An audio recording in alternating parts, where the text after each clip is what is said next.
નમસ્કાર દર્શક મિત્રો, ખબર છે .com ઉપરથી હું દૃષ્ટિ આપ સૌનું સ્વાગત કરું છું.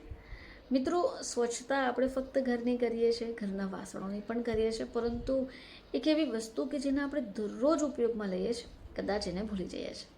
આપણે રોટલી, ભાખરી, પરાઠા બનાવીએ તો એ જે વેલણ અને રોટલી બનાવવા માટેના સાધનનો ઉપયોગ કરીએ છીએ એની સ્વચ્છતા રાખીએ છીએ? જો હા, તો કેવી રીતે એ પણ આપણે જાણવું ખૂબ જરૂરી છે. તો સામાન્ય રૂપે લાકડાના બનેલા ચકલા બેલણ એટલે કે આખરીઓ, જેને ગુજરાતી ભાષામાં કહેવાય, અને વેલણ આપણે ઉપયોગમાં તો લઈએ છીએ, પરંતુ જેમ બીજા પ્રકારના વાસણોને ધોઈને સાફ કરીએ છીએ તો એવામાં આ પ્રકારની વસ્તુઓ જલ્દીથી ખરાબ થઈ જાય છે. હવે આને માટે આપણે જાણવું પડશે કે આ આખરિયા વેલણને ધોવાનો અથવા તો બાસ્તી વેલણ ધોવાની સાચી રીત શું છે. તો ભારતના ઘરોમાં રોટલી, ભાખરી એક ટાઈમ ઉપર જરૂર બને છે, જેને ગોળ શેપ આપવાનું કામ આ બાસ્તી વેલણનું હોય છે. હવે સામાન્ય રીતે એ લાકડાની જ બનેલું હોય છે, જેને આપણે બાકીના વાસણોની જેમ ધોઈ નથી શકતા, કારણ કે એ જલ્દીથી ખરાબ થઈ જાય. હવે ઘણીવાર આવા વાસણ ઉપર લોટ પણ રહી જાય છે, જેને ખસેડવું ખૂબ મુશ્કેલ છે. આવો આજે આપણે જાણીશું કે આ બાસ્તી વેલણને સાફ કરવાની સાચી રીત શું છે. તો આ બાસ્તી વેલણને જો સાફ કરવા હોય તો તમારે હળવું ગરમ પાણી કરવું અને એમાં એને ડૂબોળીને રાખવું. થોડી વાર તમે એવું કરો ને પછી બહાર કાઢી લો. આની પર જે લોટ લાગ્યો હશે એ ફૂલીને નીકળી જશે અને સાફ કરવામાં સરળતા રહેશે. હવે પછી શું કરવાનું કે કપડાની મદદથી એને લૂંછી કાઢવાનું.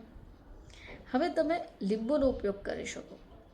ઘણીવાર કેવું થાય કે આ બાસ્તી વેલણ ઉપર ચીકણો પદાર્થ જામી જાય, જેને હટાડવું એ ખૂબ જરૂરી બને છે અને આને માટે તમને લીંબુ મદદ કરશે. હવે એની સફાઈની સાથે સાથે એમાંથી જો એક પ્રકારની વાસ આવતી હશે તો એ પણ દૂર થશે. હવે જો દરરોજ જ તમે આ બાસ્તી વેલણનો ઉપયોગ કરતા હો તો એને દરરોજ ધોવું જરૂરી નથી. જો તમે દરરોજ ધોશો તો એ બગડી જશે. હવે આને માટે તમે રોટલી અથવા ભાખરી બનાવી લો, પછી એક કપડું ભીનું કરી દો અને એ કપડાની મદદથી આ બાસ્તી વેલણને સાફ કરી દો. હવે આનાથી શું થશે કે કશે પણ થોડો લોટ પણ જામી ગયો હશે તો એને તમે કોઈ ચમચી અથવા ચપ્પુની મદદથી દૂર કાઢી કાઢો. આનાથી શું થાય કે લાંબા સમય સુધી તમે આ બાસ્તી વેલણનો ઉપયોગ કરી શકો. હવે જો તમે ઈચ્છો કે આ બાસ્તી વેલણને તમારે સારી રીતે સાફ કરવા છે તો તમે સ્ક્રબની મદદ પણ કરી શકો, અથવા તો તમારા ઘરમાં રહેલું નરમ બ્રશનો ઉપયોગ પણ કરી શકાય. હવે આના સિવાય તમે જે સ્ક્રબની મદદથી તમારા ચીકણા વાસણ સાફ કરતા હો તો એનો ઉપયોગ કરવાનું ટાળો. હવે આ બાસ્તી વેલણ પર બેક્ટેરિયા લાગવાનું રિસ્ક સૌથી વધારે હોય. એવામાં તમારે અઠવાડિયામાં એકવાર ઓછામાં ઓછું એને મીઠું રગડીને સાફ કરવી જોઈએ. હવે આનાથી શું થશે કે જે ગંદકી હશે દૂર થઈ જશે. એકવાર તમે મીઠું રગડી લો એટલે પછી એને પાણીની મદદથી સારી રીતે સાફ કરી દો. તમે ઈચ્છો તો થોડું ગરમ પાણી પણ લઈ શકો. આમ કરવાથી જો બેક્ટેરિયા હશે તો એ દૂર થઈ જશે. હવે એ સિવાય તમે જ્યારે પણ આ બાસ્તી વેલણ ધોવો છો તો તમે ઈચ્છો તો ડિશવોશ લિક્વિડથી પણ ધોઈ શકો.